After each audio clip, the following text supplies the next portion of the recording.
Tatlo lang ang kailangan para yumabong ang bansa. Sapat na kain, malinis na tubig at matibay na depensa. Simulan na natin. Building the greatest empire step by step. Problema, walang aanihin.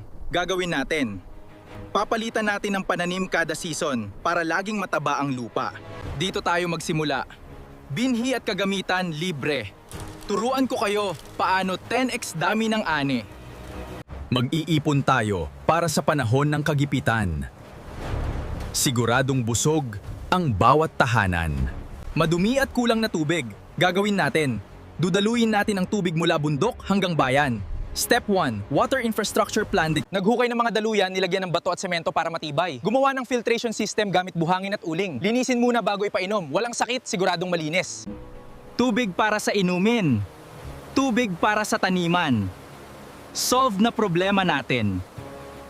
Problema, walang panlaban. Gagawin natin. Pader na aabot langit. Bawal pumasok ang hindi imbitado. Armas na gawa sa future technology. Kahit anong kalaban, dudurugin natin. Hindi lang lakas, diskarte ang panlaban. Bawat sulok, may bantay. Kita nyo? Walang makakapanalo sa atin!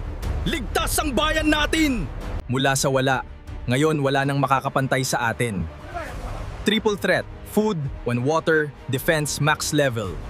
Tamang proseso, tamang diskarte, walang impossible. Ano naman gusto nyong ipagawa ko next? Comment dito.